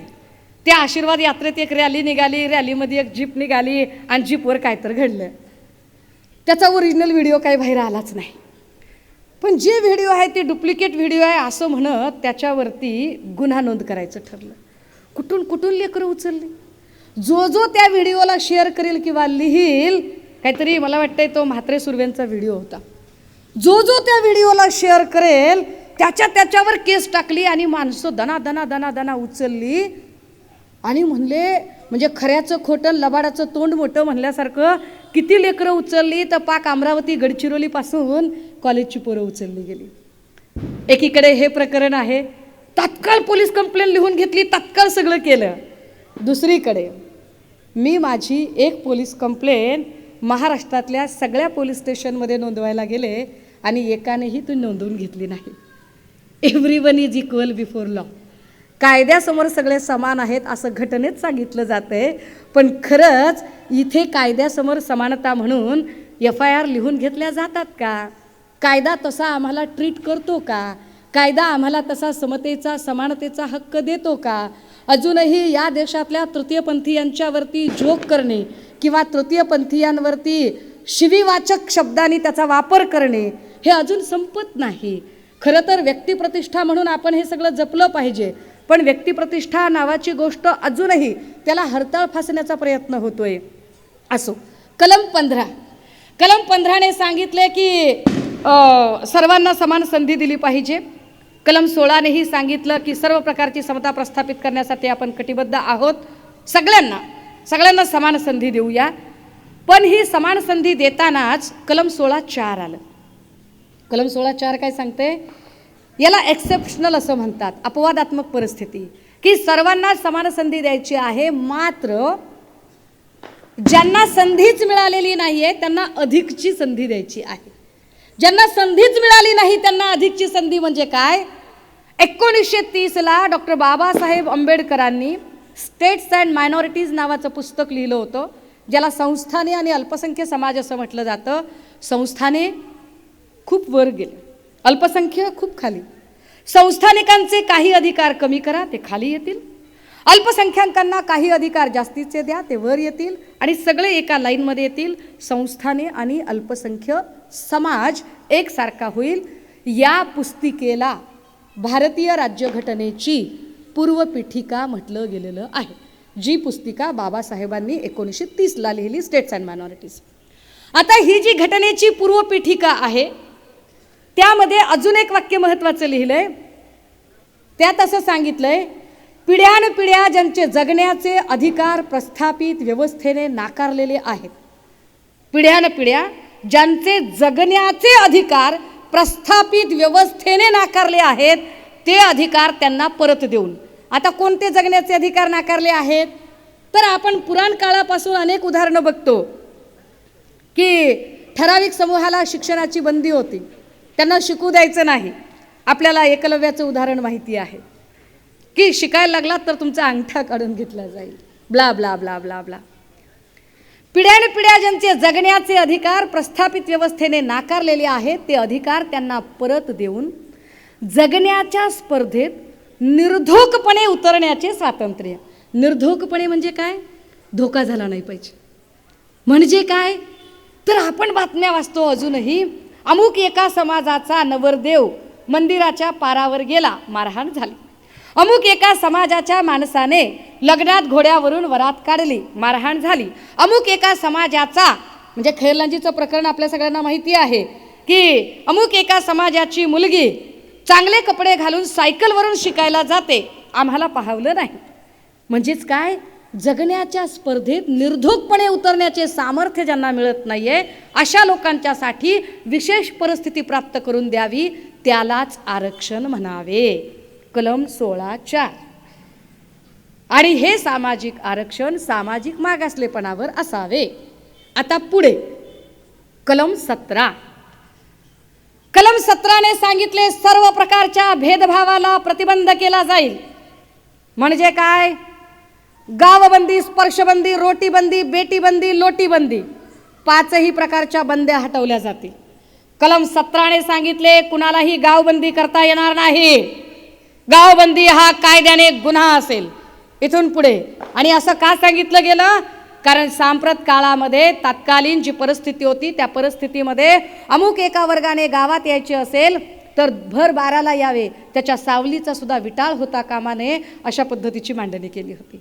म्हणून सांगितलं की गावबंदी जमणार नाही. दुसरं सांगितलं स्पर्शबंदी, स्पर्शाचा विटाळ, की तुम्ही स्पृश्य हा भेद पाळू शकणार नाहीत, हे की नाही, असा डोंट टच म्हणू शकणार नाहीत. एक पुन्हा एक वेगळा काळ आला, टच मी बाबा, टच मीचा. गावबंदी, स्पर्शबंदी, रोटीबंदी. रोटीबंदी काय? तर काही ठिकाणी आपल्याला आता ती बंद झाली, पण बऱ्यापैकी अशी काही हॉटेल्सची नावं दिसायची. शुद्ध जैन खानावळ, मराठा खानावळ, इस्लामिक बिर्याणी खानावळ, अशी नावं दिसायची. कुठल्याही खानपानावर कुणाचीही कसलीही बंदी असणार नाही. कुठल्याही हॉटेलमध्ये खानावळीमध्ये तुम्हाला खायला जायचं असेल, if you have RuPay, pay the rupees, enjoy the food. तुम्हाला त्याच्यासाठी वेगळं काही निर्बंध असणार नाही. रोटीबंदी हटवली गेली. लोटीबंदी, लोटीबंदी म्हणजे काय? पानोठे वेगवेगळे होते स्पृश्य आणि अस्पृश्यांचे, ते पानोठे इथून पुढे वेगळे असणार नाहीत. आता पानोठे वेगळे असतच नाहीत, आता सगळ्यांना जे पाणी आहे ते सरळ सरळ पाईपलाईनने पाणी मिळतं. कुठेतरी एके ठिकाणी टाकी असते आणि पाणी कोण सोडतं तेही आपल्याला कळत नाही. कोण पाण्याची लाईन, कोण तो कॉक चालू करून जातं. कारण आता लोटीबंदी सुद्धा उठवलेली आहे. आणि शेवटची बंदी बेटीबंदी. बेटीबंदी म्हणजे काय? आंतरजातीय विवाहाला प्रोत्साहन. की जात नावाची गोष्ट संपवायची असेल तर इंटरकास्ट मॅरेजेस झाले पाहिजेत, असं सरकार घटनेत नमूद केलं गेलं. आणि यामधनं मग बेटीबंदी, की आता कुणीही कुठल्याही जाती धर्मातल्या मुलामुलींनी, जे कुणी सजग आहेत, जे कुणी काय म्हणता येईल त्याला सज्ञान आहेत, स्वतःचं भलं बुरं ज्यांना कळतं, असे वेगवेगळ्या जात धर्मामध्ये विवाह करू शकतात, असं कायद्याने सांगितलं. तरीसुद्धा आता आपल्याकडे वेगवेगळ्या कॉन्सेप्ट येतात, लव जिहाद, अजून काय काय काय काय, आणि त्या कॉन्सेप्टमध्ये अजूनही ऑनर किलिंगसारख्या घटना घडतात. ऑनर किलिंगमध्ये कित्येक वेळेला हत्या होतात, जेव्हा की हे सगळं कायद्याने केव्हाच बंद झालेलं आहे. घटनेचं प्रकरण 3 कलम 17 सांगितले की सगळ्या प्रकारच्या बंद्या उठवल्या गेल्या पाहिजेत. कलम 18 ने सांगितलं की इथून पुढे फक्त आणि फक्त कर्तृत्वाने मिळालेल्या पदव्या शिल्लक राहतील, जन्माने मिळालेल्या पदव्या रद्द होतील. म्हणजे काय? कुलकर्णी, जोशी, अमात्य, जहागीरदार, वतनदार, पाटील, ह्या सगळ्याच्या सगळ्या जन्माने मिळालेल्या पदव्या आहेत, अशा पारंपरिक आलेल्या, त्या कर्तृत्वाने मिळालेल्या नाहीत. त्यामुळे त्या सगळ्याच पदव्या रद्द होतील. कर्तृत्वाने मिळालेल्या पदव्या कोणत्या? तर कर्तृत्वाने मिळालेल्या पदव्या आहेत वीरचक्र, परमवीर चक्र, अशोक चक्र, साहित्य अकादमी, पद्मश्री, पद्मभूषण, पद्मविभूषण, ह्या ज्या सगळ्या आहेत, या सगळ्या कर्तृत्वाने मिळालेल्या पदव्या, याच पदव्या शिल्लक राहतील. हे कलम 18 ने सांगितले. मग आलं कलम 19. कलम 19 ने सप्त स्वातंत्र्य सांगितली. बोलण्याचा अधिकार, मी बोलू शकते, मला अधिकार आहे. सभा घेण्याचा अधिकार, 27 संघटनांनी एकत्रित एवढी सभा घेतली. छापण्याचा अधिकार, हे पत्रक इथं छापलं गेलं, पुस्तकं छापली गेली, हा अधिकार आहे. बोलण्याचा अधिकार, लिहिण्याचा अधिकार, छापण्याचा अधिकार, व्यवसाय करण्याचा अधिकार, कुणी कोणत्या जातीने कोणता व्यवसाय करावा. पूर्वी मनूचा कायदा सांगत होता की अमुक एका जातीच्या माणसाने अमुक एकच व्यवसाय केला पाहिजे. आता मनूचा कायदा शिल्लक नाही. ज्याचं जसं कर्तृत्व आहे तो व्यवसाय करू शकतो. अगदी ज्याला ज्या पद्धतीचं वाटेल, म्हणजे जी चातुर्वर्ण्य व्यवस्था होती की चातुर्वर्ण्य व्यवस्थेमध्ये शूद्रांनी क्षत्रियांच्या खाली असलं पाहिजे, क्षत्रियांनी लढाई करावी, वैश्यांनी व्यापार करावा, शूद्रांनी सेवा धर्म करावा. आता असं राहिलं नाही. जो कुणी आपली लायकी सिद्ध करतो, जो कुणी आपलं मेरिट सिद्ध करतो, जो कुणी बुद्धीने आपली प्रगल्भता सिद्ध करतो, अशा प्रत्येकाला आपल्या आपल्या रुचीनुसार आणि ताकदीनुसार तो अधिकार मिळेल. कलम 20, कलम 21 वेठबिगारीवर आले आणि त्यात सांगितलं की माणसाला तुम्हाला गुलाम करता येणार नाही. कलम 22-23. स्त्रियांचा व्यापार करता येणार नाही, सक्तीचा वेश्या व्यवसाय देह विक्री करता येणार नाही, सक्तीने कुणाला गुलाम बनवता येणार नाही. आणि त्याच कलम 21A मध्ये एक महत्त्वाची गोष्ट सांगितली की प्राथमिक शिक्षण सक्तीचे आणि मोफत असेल. मी खूप घाईने पुढे जाते कारण मला फार महत्त्वाचा भाग सांगायचा आहे. याच मध्ये कलम 32 सांगितले आणि सांगितलं की हे सगळी कलम जर तुम्हाला याच्यातलं काहीच मिळालं नाही किंवा एखादी गोष्ट मिळाली नाही तर according to article 32 you can appeal in Supreme Court. तुम्ही कोर्टात जाऊन याचिका दाखल करू शकाल. ते 5 प्रकारचे अर्ज तुम्हाला करता येतील, त्याला रिट पिटिशन म्हणतात. असे रिट पिटिशन तुम्हाला करता येतील ज्याच्यामध्ये तुम्हाला परमादेश सारखा की एखादा उच्चतम पातळीवरून आदेश काढणे असेल. वेगवेगळ्या प्रकारचे तुम्हाला रिट पिटिशन कलम 32 ने सांगितले.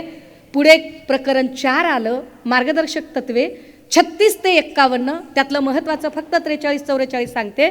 पंचायत राज व्यवस्थेची जी देण आहे आपल्याकडे, जिल्हा परिषद, ग्रामपंचायत, पंचायत समिती, हे सगळं आपल्याला डायरेक्टिव्ह प्रिन्सिपलमुळे मिळालं. डायरेक्टिव्ह प्रिन्सिपलमध्ये महिलांना आरक्षण किंवा महिलांना सत्तेचा सहभाग मिळाला पाहिजे याची नोंद होती. आणि डायरेक्टिव्ह प्रिन्सिपलमध्ये एक महत्त्वाची गोष्ट सांगितली होती की state should be take care of each and every's bread and butter. राज्याने प्रत्येकाच्या रोजीरोटीची काळजी घ्यावी. म्हणजे काय? म्हणजे काय दादा हो? तर जो शिकलेला आहे त्याला नोकरी द्या, ज्याला नोकरी नाही त्याला उद्योगधंद्याचं भांडवल द्या, ज्याला उद्योगधंद्याचं भांडवल पण नाही आहे त्याला रोजगार हमीचं काम द्या, ज्याला ते पण नाही आहे त्याला बेरोजगारीचा भत्ता द्या. पण राज्यात कुणी उपाशी मरणार नाही याची काळजी घ्या. दादा हो, आता जरा थांबा. काय सांगितलं त्यांनी?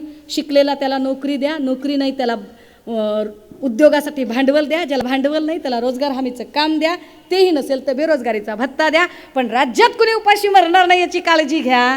2014ची मोदीजींची भाषणं आठवा. 2014ला मोदीजी काय म्हणाले होते? ते असं म्हणाले, भाई और बहनों, ये जो कांग्रेस ने जो मुफ्त की रेवड़ी की है ना, ये मुफ्त की रेवड़ी हम बंद करेंगे. या मुफ्त की रेवड़ी नहीं चलेगी बोले. विचार करा, जे लोग कहते ना 70 साल में क्या किया, तुझे सवाल पूछने लायक बनाया. 70 साल में क्या किया? तुझे सवाल पूछने लायक बनाया. 70 साल में क्या किया? अरे कोरोनाची एक लस तुम्ही दिली नाही तर तुम्ही सगळीकडे एवढी जाहिरात केली की लशीच्या प्रमाणपत्रावर तुमचाच फोटो छापून आणला. एक लस दिली तर 70 वर्षात काँग्रेसने 14 लशी मोफत दिल्या. 14 लस, एका माणसाला 14 लस. गोवर असेल, कांजणे असतील, ट्रिपल असेल, धनुर्वात असेल, BCG असेल, किती लशी, पोलिओ असेल, 14 लशी एकेकानं घेतल्या. अरे ते 70 वर्षात घेतल्या. 70 साल में क्या किया? 70 साल में हमने 59 एयरपोर्ट बनाए जिसमें कि आधे तुम बेच रहे हो. 70 साल में तुमने क्या किया? 70 साल में हमने ये किया है कि जिसकी वजह से अब कोई पोलियो से अपाहिज नहीं हो सकता, इतना सक्षम हमने बनाया है. 70 साल में क्या किया?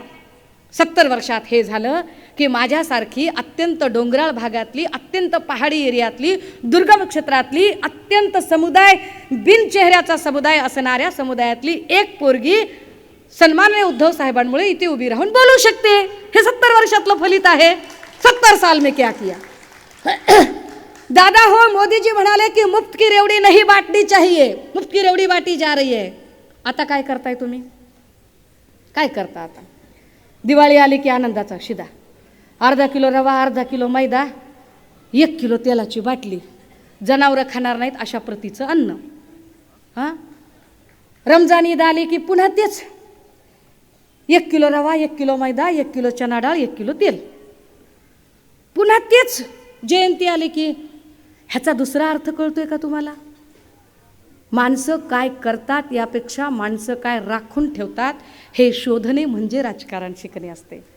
ज्या अर्थी तुम्हाला प्रत्येक सणाला आनंदाच्या शिध्याच्या नावाखाली अर्धा किलो रवा, अर्धा किलो मैदा, 1 किलो तेल, 1 किलो चना डाळ दिली जाते, याचा दुसरा अर्थ असा आहे की मोदीजी आणि त्यांच्या सहकाऱ्यांनी आमची इतकी दुर्बल अवस्था करून टाकली आहे की सणासुदीला गोड 2-4 घास कमवण्याची सुद्धा आमची लायकी ठेवली नाही. एवढा आम्हाला भुके, कंगाल आणि दुर्बल करून टाकलेलं आहे त्यांनी. खायला प्यायलाच काही ठेवलं नाही आमच्याकडे, अरे खिश्यातच पैसा ठेवला नाही. सब माल अंदर कर लो दुनिया मुट्ठी में, किसके? अंबानी के और अदानी के. और हम क्या करेंगे? तुम क्या करोगे? अगर तुम मुझे वोट दोगे तो मैं तुम्हें राम लल्ला का दर्शन करवाऊंगा. अरे काय धंदा आहे. अरे अरे बाबा, इथे रोम रोम में राम बसे है. राम हम तुम में सब में बसे है. माणूस मेला की म्हणतात, ह्याच्यातला राम गेला संपला. म्हणजे तुम्ही सगळे जिवंत आहात, तुमच्यामध्ये राम आहे. त्याच्यासाठी भाजपला मत द्यायची काय गरज आहे? आमिष दाखवतात, धर्माचं आमिष दाखवतात. किती चुकीची गोष्ट आहे ही. परंतु रोजगारावर बोलत नाहीत. डायरेक्टिव्ह प्रिन्सिपलमध्ये कलम 43-44 आणि जी मांडणी आहे त्यात सांगितलं की तुमच्या रोजगारावर बोललं पाहिजे, तुम्हाला रोजगार मिळाला पाहिजे. दादा हो, अजून जरा पुढे पुढे पुढे जाऊया. मी डायरेक्ट उडी मारते आणि जरा पुढच्या कलमावर जाते. मी जाते कलम 340, 41, 42. कलम 340 हे ओबीसींच्यासाठी एक आयोग करायचा म्हणून नेमलं होतं असावं, यासाठी कलम 340 आलं. 41 एस टीसाठी आलं, 42 मग एस टीसाठी आलं. अशा पद्धतीने SC ST ओबीसींच्या आरक्षणाची तरतूद झाली. मग आलं कलम 368. कलम 368 काय आहे तर घटनाकर्त्यांनी सांगितलं की जर आम्ही इतक्या काळजीनं ही घटना लिहिली, बाबा आम्ही लिहिली एवढ्या काळजीनं, पण तुम्हाला असं वाटलं की ही घटना तुम्हाला मान्य नाही, तर तुम्ही बदलू शकता. काही भाग तुम्हाला काढून टाकायचा आहे, काढून टाका. नव्यानं ॲड करायचं आहे, ॲड करा. कसं करता येईल? कलम 368 क नुसार. कलम 368 क घटना दुरुस्तीची पद्धत. काय असते घटना दुरुस्तीची पद्धत? त्या पद्धती आहेत 3. कलम 368 अ, कलम 368 ब, कलम 368 क. आता या 3 पद्धतीतली एक एक पद्धत नीट समजून घ्या, कारण हा खरा घटनेचा गाभा आहे. कलम म्हणजे सगळे लोक म्हणतात ना संविधान धोक्यात आहे. आमच्या आदरणीय चित्रताई म्हणाल्या संविधान धोक्यात आहे, संविधान धोक्यात आहे. धोक्यात आहे म्हणजे काय आणि वाचवायचंय म्हणजे काय करायचंय हे समजलं की आजच्या दिवसाचं सार्थक झालं, हे समजलं पाहिजे. कलम 368 अ म्हणजे साधी दुरुस्ती. साधी दुरुस्ती म्हणजे काय तर आज घडीला आपल्याकडे लोकसभेमध्ये 543 खासदारांची संख्या आहे. 543 खासदारांची संख्या ही 1971च्या जनगणनेनुसार आहे. 1971ला आपल्या देशाची जनगणना, आपल्या देशाची लोकसंख्या ही साधारणतः 65 कोटी होती. 65 कोटीवर आपण 543 खासदार दिले. आता विचार करा, आज घडीला या देशाची लोकसंख्या 130 कोटी आहे. जर 65 कोटीवर तुम्ही 543 खासदार दिले तर 130 कोटीला 1000 प्लस खासदार करावे लागतील. ही फॅक्ट आहे आणि तर न्याय होणार आहे. आता अजून जरा पुढे जाऊया. कलम 368 अ असं सांगतं की समजा 543 पैकी 200च खासदार हजर आहेत, 200च, आणि त्यातल्या 101 लोकांनी यस म्हटलं तर नियम बनवू शकतो. त्याला म्हणतात साधी दुरुस्ती. कलम 368 ब काय आहे की सभागृहातल्या 543 पैकी एखादा प्रस्ताव टाकला आणि 272 खासदारांनी यस म्हणायची गरज असेल. असं कधी होतं? 2 राज्यांचे, 2 नद्यांचे, 2 धरणांचे, 2 सीमांचे जेव्हा प्रश्न असतात, उदाहरणार्थ कर्नाटक महाराष्ट्र सीमा प्रश्न आहे, बेळगावचा सीमा प्रश्न आहे, अलमट्टी धरणाचा वाद आहे, नर्मदा किंवा कावेरीचं पाणी कुणाला द्यायचं हा प्रश्न आहे, तर असे प्रश्न हे कलम 368 ब ने सुटतात, कारण सभागृहात 272 खासदारांची दुरुस्ती लागते. आणि तिसरं काय आहे?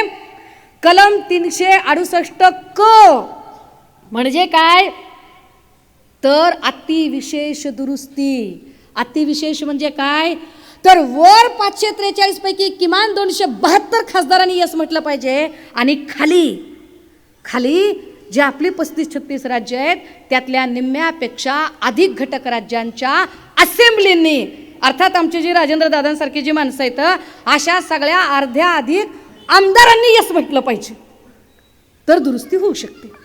त्याला म्हणतात अतिविशेष दुरुस्ती. आता ही अतिविशेष दुरुस्ती कधी करतात? ही पद्धत कधी असते बरं? तर ही पद्धत असते दादा हो जेव्हा घटनेची चौकटच बदलायची असते तेव्हा. आता घटनेची चौकट कशाला म्हणतात बरं? चौकट कशाला म्हणायचं? हा एक कागद आहे, याला 4 कोपरे आहेत. चौकट कशाला म्हणायचं घटनेची? तर हे 4 नियम सांगितलेत. कुणी सांगितले? ते घटनातज्ञ के डायसीने सांगितले, नानी पालखीवालानं सांगितले, बाबासाहेब आंबेडकरांनी सांगितले आणि सुप्रीम कोर्टाच्या जजमेंटमधून आले. काय सांगितले त्याच्यामध्ये? 4 कोपरे सांगताना सांगितलंय. पहिलं, India that is a Bharat. या देशाचं नाव काय असेल? मोदीजींना सध्या इंडिया नावाची अलर्जी झाली आहे. पर जितेगा तो इंडिया ही. India that is a Bharat. या देशाचे नाव India that is a Bharat असेल, ते कुणालाही बदलता येणार नाही. आणि ते बदलायचे असेल तर वर 272 खासदार आणि खाली निम्म्यापेक्षा अधिक घटक राज्यांच्या दुरुस्त्या लागतील. दुसरं, मूलभूत हक्कांशी संबंधित कायदा करायचा असेल तर. मूलभूत हक्क कुठे आहेत दादा? कलम 12 ते 35 मध्ये. कलम 12 ते 35 मध्ये 16 आहे, 16(4) मध्ये आरक्षण आहे. म्हणजे आरक्षणाशी संबंधित कायदा कोण करू शकते? केंद्र सरकार करू शकते. 102व्या घटना दुरुस्तीने राज्याचा आरक्षणाचा अधिकार काढून घेतलाय, तो अधिकार वर दिलेला आहे. नीट समजून घ्या बरं का, काय चालली आहे या देशात. या देशात मराठा ओबीसी वाद कसा लावला जातोय, या देशामध्ये जाणीवपूर्वक जाती जातीत भांडणं कशी लावली जातात. गेम बड़ा जबरदस्त है, वेब सीरीज से भी खतरनाक है, फार खतरनाक आहे. दुसरं टोक सांगतंय की मूलभूत हक्कांशी संबंधित कायदा करायचा असेल तर तुम्हाला 272ची मेजॉरिटी लागते. मी तुम्हाला उदाहरण दिलं पाहिजे की मध्ये सुप्रीम कोर्टाने एक ॲट्रॉसिटी ॲक्टच्या संबंधाने जजमेंट दिलं होतं आणि सगळ्या आंबेडकरी संघटना, पुरोगामी संघटनांनी त्याच्या अगेन्स्ट मोर्चे काढले. तेव्हा त्यावर जी दुरुस्ती केली गेली ती कुठे केली? ती पार्लमेंटमध्ये केली गेली, कारण 272 खासदारांची मेजॉरिटी तिथे होती. तिसरं सांगितलेलं आहे याच्यामध्ये, कायदे मंडळ, कार्यकारी मंडळ, न्यायमंडळ याच्यावर कुणी असणार नाही. म्हणजे काय? तर आपल्याकडे घटनेमध्ये 2 तत्व स्वीकारलेली आहेत. Zero interference and decentralisation of power. सत्तेचे विकेंद्रीकरण आणि अहस्तक्षेपाचे तत्व. सत्ता कुणा एकाच्या हातात असणार नाही, सत्ता तिघांच्या हातात असेल. कोण असतील तिघं? कायदे मंडळ म्हणजे सगळे खासदार, कार्यकारी मंडळ म्हणजे पंतप्रधान आणि मंत्रिमंडळ, आणि न्यायमंडळ म्हणजे supreme court, high court, session court, district court, सगळे कोर्ट आले खाली. तिघांकडे, कुणाच्याही एकाच्या हातात नाही. एक चुकला तर दोघांनी सावरायचे. चेक अँड मेट पॉलिसीचं सरकार आहे.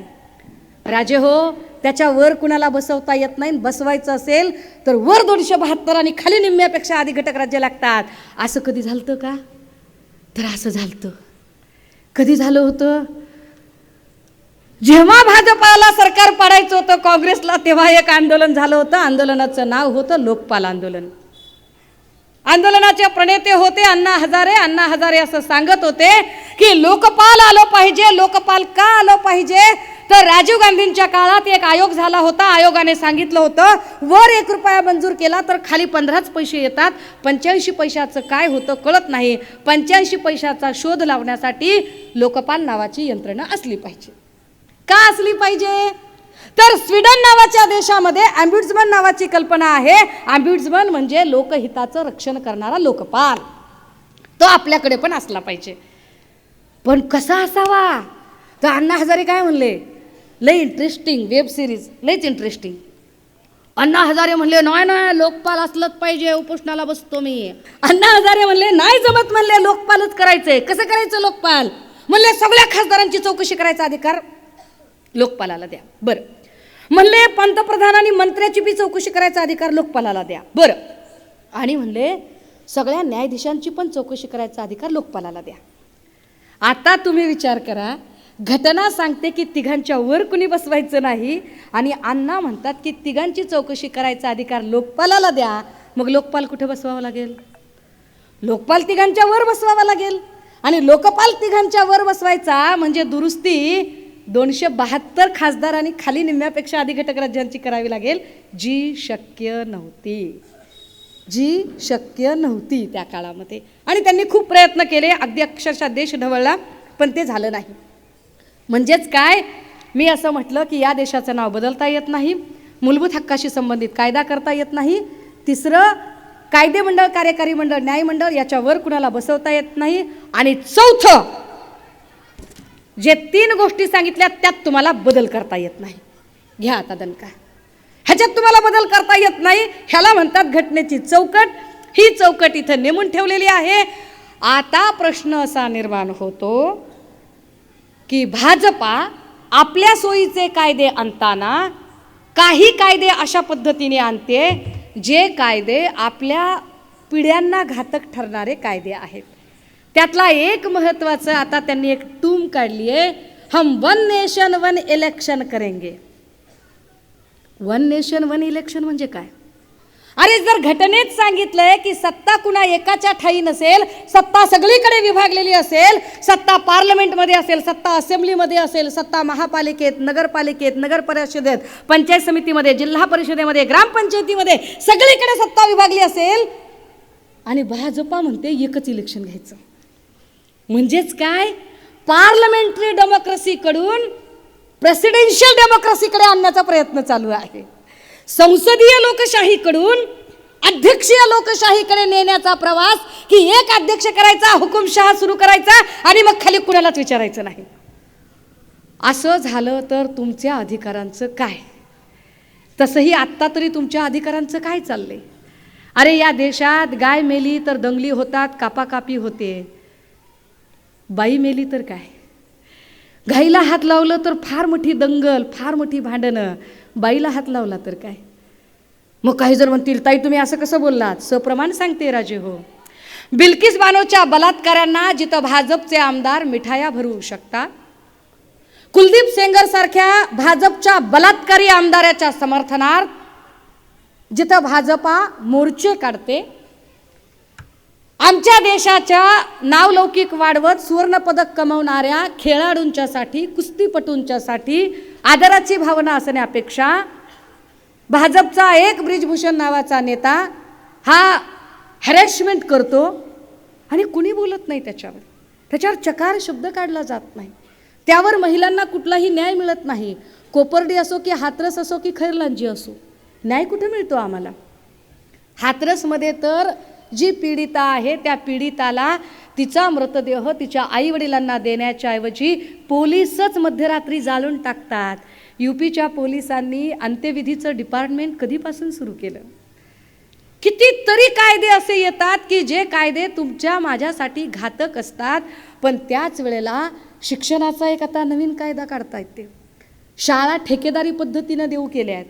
अरे शाळा जर ठेकेदारांना दिल्या तर तिथे तुमचा कुठलाच नियम चालणार नाही.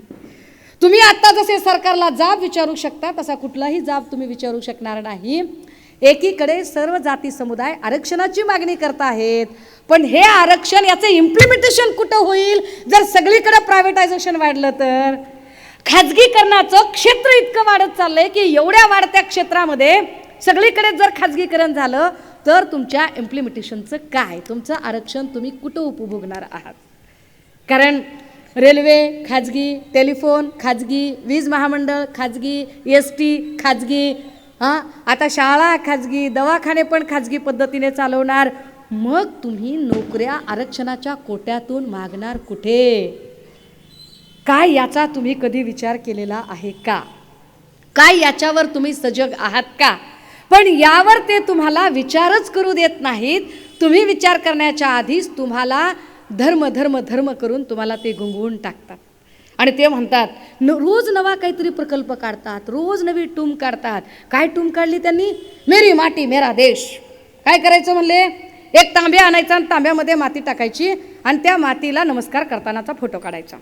मगाशी मला कुणीतरी एक कॉलेजचे प्रिन्सिपल भेटले आणि ते म्हणाले की आमच्या सुद्धा कॉलेजमध्ये आम्हाला परिपत्रक काढलं आणि सांगितलं की मोदीजींच्या कार्यालयाला असे फोटो पाठवले पाहिजेत, कारण ते मेरी माटी मेरा देश.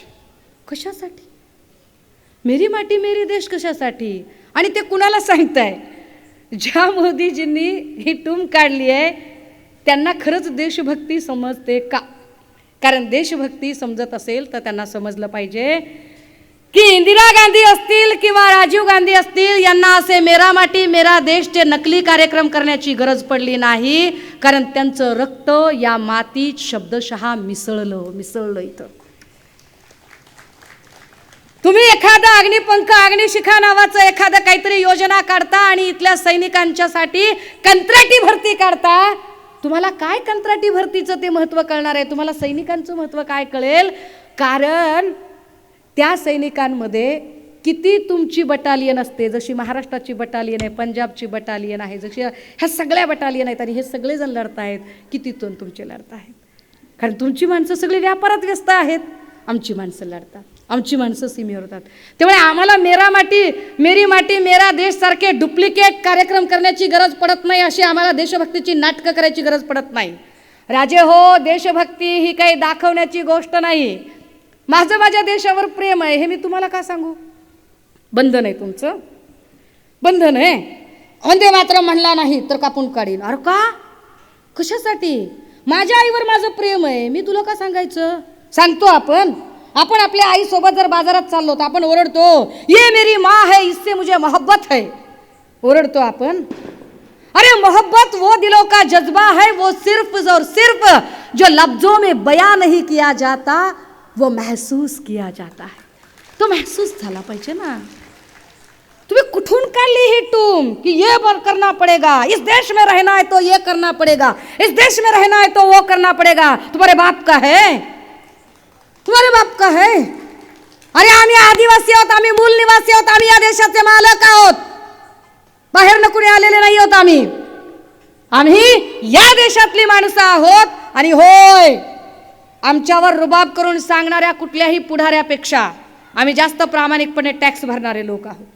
आम्ही घरपट्टी भरतो, आम्ही नळपट्टी भरतो, आम्ही पाणीपट्टी भरतो, आम्ही रोड टॅक्स भरतो, आम्ही टोल टॅक्स भरतो, आम्ही सगळे नियम पाळतो, आम्ही वाहतुकीचे नियम पाळतो, आम्ही डाव्या कडेने गाडी चालवतो, आम्ही कायद्याची सगळी चौकट पाळतो, आम्ही 10च्या आत सभा सुद्धा संपवतो, आम्ही नियम पाळतो. कुठल्याही पोलिसांना मायबापाच्या इमानदारीनं शोधून काढावं, मेंदू थकून जाईल. जरी तुम्हाला ऑर्डर असल्या की काही चुकीचं बोलती का, सापडती का, तुम्हाला आईला सापडतच नाहीये, किती वेळ झालं बघायला, सापडतच नाहीये, कशातच सापडत का नाही. आधीच सांगितलं, कायदा माझ्या बापानं लिहिलाय, सांगायचं. बडे फक्र से. परंतु अडचण अशी आहे की छत्रपती शिवराय असतील, डॉक्टर बाबासाहेब आंबेडकर असतील, क्रांतिबा ज्योतिबा फुले असतील, या लोकांना आता जातीत विभाजित करण्याचा डाव जो भाजपाकडून चालू आहे तो वाईट आहे. दादा हो, एकही जण या लोकांना प्रश्न विचारत नाही. जे लोक आपल्याला देशभक्तीचं प्रमाण मागतात त्या भाजपाईंना कुणी प्रश्न विचारत नाही आहे की अरे घटनेत सांगितलं की या देशाच्या आधारशिला आणि आदर्श महापुरुषांची विटंबना होणार नाही, अवमान होणार नाही, याची काळजी राज्याने अर्थात सरकारने घेतली पाहिजे. पण आये दिन भाजपाचे नेते हे आमच्या महापुरुषांवरती बोलत राहतात. कधी प्रसाद लाडने बोलायचं, कधी चंद्रकांत पाटलांनी बोलायचं, कधी राज्यपालांनी काहीतरी आक्षेपार्ह वक्तव्य करायची. आणि हाईट किस्सा की देवेंद्र फडणवीस याच्यावर सभागृहामध्ये साधा निंदाव्यंजक ठराव सुद्धा मांडत नाहीत, साधा निंदाव्यंजक ठराव मांडत नाहीत की हे चुकलेलं आहे. वर तोंड करून सांगतात की नाही हे सगळं बरोबरच आहे. दादा हो, अरे व्यसनमुक्त महाराष्ट्र किंवा व्यसनमुक्त भारत ही मार्गदर्शक तत्वातली गरज आहे. पण ड्रगच्या रॅकेटमध्ये अख्खा महाराष्ट्र असा जखडत चाललेला आहे. गाव खेड्यापर्यंत ड्रग्ज, अफीम, चरस, गांजा, गुटखा बिनधास्तपणे चालू आहे. आणि यावर प्रश्न विचारले की देवेंद्रजीची जी बार्किंग ब्रिगेड आहे त्यातले म्हणतात, अगर सुषमा अंधारे कुछ बोली ना तो हम उसका महुआ मोइत्रा करेंगे. काय मेरा महुआ मोइत्रा करेंगे? काय करणार आहात तुम्ही? किती वेळा धमक्या देणार आहात? अरे कितीदा सांगितलं दादा हो. अरे 10 वेळा वाचले मी, मरता वाचले. मिळालेली लाईफ माझ्यासाठी बोनस लाईफ आहे. मला असं वाटतंय एवढ्यांदा वाचले म्हणजे माझ्या हातून काहीतरी चांगलं काम होण्यासाठी वाचलेली आहे. आणि चांगलं काम काय आहे तर ह्या देशाचं संविधान वाचवायचं. पुन्हा एकदा संविधानावर येऊ. वर 272 खासदार, खाली निम्म्यापेक्षा अधिक घटक राज्य असतील तर चौकट बदलता येते. आता संविधान धोक्यात आहे म्हणजे काय? जेव्हा भाजपा अत्यंत धर्मकेंद्री राजकारण करू पाहते, राजकारणाचं आध्यात्मिकरण करायचं की अध्यात्माचं राजकारण करायचं, हा खरा प्रश्न आहे. म्हणजे राजकारणाचं आध्यात्मिकरण एक वेळ ठीक आहे, पण अध्यात्माचं राजकारण चालू आहे. अहो महाराज, राजकारणात कधी आध्यात्मिक सेल होता का हो? राजकारणात आध्यात्मिक सेल काढलाय लोकांनी. आता तुषार भोसलेला काय वारकरी संप्रदायातलं कळत असेल, काय ढेकळं कळतंय त्याला, त्याचा आध्यात्मिक सेल काढलाय. काय वाटेल त्या पद्धतीने राजकारण चालू आहे. मी तुम्हाला खात्रीने सांगते, हे 22 जानेवारीला एकदा राम मंदिरचा कार्यक्रम केला की 25 जानेवारीला कदाचित आचारसंहिता लावून टाकतील. कारण काय आहे माहिती आहे का, 22 जानेवारी, पण मुळात राम मंदिर ही त्यांची उपलब्धीच नाही आहे, ती सुप्रीम कोर्टची उपलब्धी आहे. सुप्रीम कोर्टच्या आधी जर त्यांना करायचं असतं तर त्यांनी निकालाची वाट बघितली नसती, पण त्यांनी निकालाची वाट बघितली, कारण सुप्रीम कोर्ट आहे, ते सार्वभौम आहे. बरं, ह्या सगळ्यांमध्ये कायदा आपल्याला का वाचवायचा आहे? कारण जो कुणी बोलतो यांच्या विरोधात, त्यांच्या विरोधात लगेच ते ईडी, सीबीआय, इलेक्शन कमिशन लावतात, लगेच त्याचं क्रिमिनल रेकॉर्ड तपासतात. आत्ता माझ्या बोलण्याला विपर्यास करत मी काय अमुक एका जातीचा द्वेष करते किंवा द्रोह करते अशा पद्धतीच्या पोस्ट फिरवायला सुरुवात केल्या. मी पोस्टचे बघितले, अकाउंट बघितले, कोण कोण आहे, भाजपचा, मनसेचा, काय ते आम्ही ज्या ज्या गद्दार गँगच्या इलाक्यात जाऊन सभा घेतले त्यांचा, ही सगळी लोक. अरे काय धंदा चाललाय? जो कुणी विरोधात बोलेल लगेच त्याला ईडी तरी लावायची, सीबीआय तरी लावायची. आता सुषमा अंधारेला ईडी पण लावता येत नाही, सीबीआय पण लावता येत नाही, कॅरेक्टरवर पण काही बोलता येत नाही, खरेदी पण करता येत नाही आणि घाबरत पण नाही. मग काय करायचं? मग सुषमा अंधारेचा भोवताल भ्रमित करायचा, भ्रमित करणं चालू वेगवेगळ्या पद्धतीने. कायद्याची बूज राहत नाहीये. सुप्रीम कोर्टने सांगून सुद्धा आमचा इथला सभापती राहुल नार्वेकर ऐकत नाही. सुप्रीम कोर्टचं म्हणणं नार्वेकर ऐकत नाहीत. मला आता तर राहुल नार्वेकरांना बघितलं की दामिनी पिक्चर मधला ॲडव्होकेट चड्डा आठवतो. तारीख पे तारीख, तारीख पे तारीख, ॲडव्होकेट चड्डा, झटकना भूल जाओगे.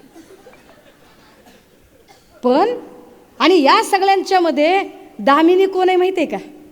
दामिनी आपण होत, जे उघड्या डोळ्याने लोकशाहीचं वस्त्रहरण बघत आहोत. दुर्बल आणि असाही आपण काहीच करू शकत नाही आहोत. आपली मरमर खूप आहे, तळमळ खूप आहे, धडपड खूप आहे की हे वाचलं पाहिजे, हे जगलं पाहिजे, हे टिकलं पाहिजे. पण आपली अवस्था दामिनीसारखी आणि ॲडव्होकेट चड्डासारखे लोक मात्र मस्त व्हाल. काय करायचं राजे हो त्यांचं? मग हा देश का वाचवायचा आहे? संविधान धोक्यात आहे म्हणजे काय? तर असं आहे त्याचं गणित राजे हो, की आज घडीला 272 खासदार म्हणजे ॲब्सोल्यूट मेजॉरिटी जी 368 क साठी लागते. आज घडीला भाजपकडं लोकसभेमध्ये 272 नाही, त्याच्यापेक्षा जास्त 300 पेक्षा अधिक खासदार आत्ता भाजपकडे आहेत.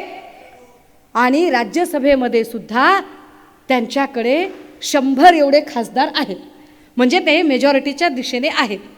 आता ही मेजॉरिटी जर अशीच वाढत गेली तर ते वाटेल तो कायदा, अगदी घटना सुद्धा बदल करण्याचा कायदा करू शकतात. मग त्यांना अडवायचं कसं? तर त्यांना अडवायचं असेल तर ते बॅलेट बॉक्समधनंच अडवावं लागतं. ते कसं? तर एक एक घटक राज्यातली ती मेजॉरिटी कमी करावी लागते, तर राज्यसभेतली मेजॉरिटी कमी होते. आणि म्हणून एका एका घटक राज्याचं इलेक्शन हे प्रचंड महत्त्वाचं आहे, कारण तुमचं एक एक मत हे या देशाच्या संविधानाला वाचवण्यासाठी गरजेचं ठरणारं आहे. हे तुम्ही हा सगळा खेळ, हा सगळा पट जर नीट समजून घेतला, आणि हो त्याच सोबत EVM वर सुद्धा बोलावं लागेल, इलेक्शन वोटिंग मशीनवरती बोलावं लागेल, आवाज उठवावा लागेल. आता ते असं म्हणतात की इतनी बड़ी आबादी के देश में इतने बड़े वोट हम कैसे गिनेंगे. पण या जगातले जेवढे म्हणून प्रगत देश आहेत त्या सगळ्यांनी EVM बंद केलेले आहेत. त्यामुळे भारतात EVM बंद व्हायला हरकत नाही. पण भारतात जेव्हा म्हणत आहेत की इतने बड़े देश में हम वोट कैसे गिनेंगे, तो हम उनको पूछ रहे हैं कि नोटबंदी के उस दौरान आपने कितने सारे लोगों के नोट गिने? 130 कोटी देश, अरे एका एका माणसाच्या करोडो करोडो नोटा मोजल्या ना तुम्ही.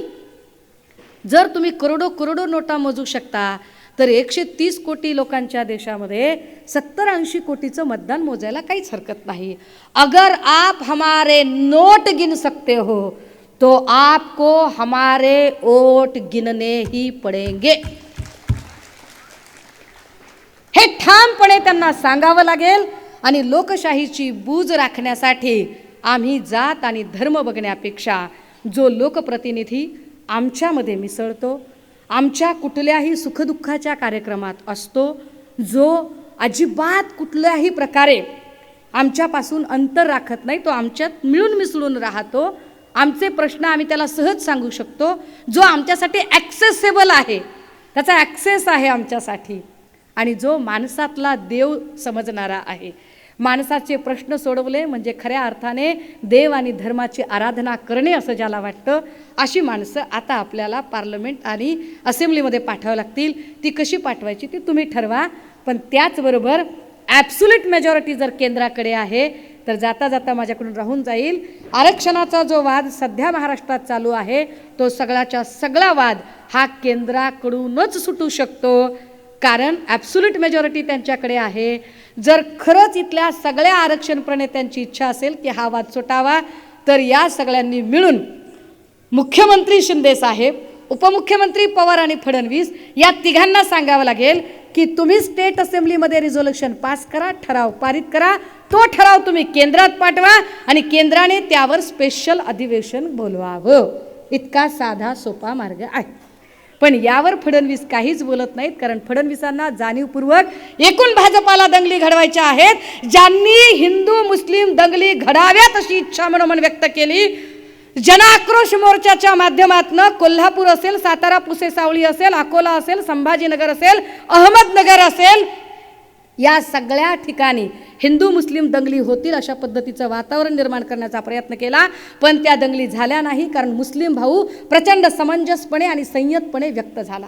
अत्यंत समजदारीने त्यांनी प्रतिक्रिया दिल्या, त्यामुळे त्या दंगली झाल्या नाही. आता त्या दंगली होत नाहीत तर नवीन प्रकारे वातावरण खराब करण्याचा प्रयत्न केला जातोय. आता मराठा विरुद्ध ओबीसी वाद पेटवला जातोय आणि असा वाद पेटू नये ही भूमिका मी आधीपासून मांडते, आत्ताही मांडते की मराठा ओबीसी हा वाद न पेटवता फडणवीसांनी, कारण त्यांच्या पक्षाकडे आहे म्हणून फडणवीसांनी त्यांच्या पक्षाकडची जी ताकद आहे केंद्रातली, ती ताकद हा प्रश्न सोडवण्यासाठी वापरली पाहिजे. आणि होय, कधी कधी बहुमताची लोकशाहीसुद्धा हुकुमशाहीच असते. कधी कधी बहुमताची लोकशाही सुद्धा हुकुमशाहीच असते. आत्ता भाजपकडे असणारी जी ॲब्सोल्यूट मेजॉरिटी आहे, ही ॲब्सोल्यूट मेजॉरिटी विनाशाकडे नेणारी आहे. याची एक नाही अनेक अनेक अनेक उदाहरणं आपल्याला सांगू शकेल मी, परंतु आता त्याच्यावर पुन्हा कधीतरी बोलेन. मला वाटते मी आमच्या देवेंद्र गोडबोलेंकडे मी महोदयाला येणार आहे, मी तेव्हा अजून विस्ताराने ते सगळं मांडेल. परंतु तुर्तास मला जेवढं शक्य होतं तेवढा कायदा सोप्पा करून सांगण्याचा प्रयत्न केला. हे सांगताना कुणाच्याही भावना दुखावण्याचा माझा अजिबात हेतू नव्हता. पण तरीसुद्धा माझ्या बोलण्यामुळे कुणालाही वाईट वाटलं असेल, राग आला असेल, उपमर्द झाला असेल, चुकून माकून कुणाच्या भावना दुखावल्या गेल्या असतील, तर अशा सगळ्या आयोजकांची, संयोजकांची, वक्ते श्रोते नेत्यांची, कार्यकर्त्यांची, आडून आडून लपून लपून ऐकणाऱ्या खबऱ्यांची, यापैकी मी यक्काचीही माफी मागणार नाही. मी माझ्या म्हणण्यावर ठाम आहे. थांबते, रजा घेते. जय हिंद, जय महाराष्ट्र.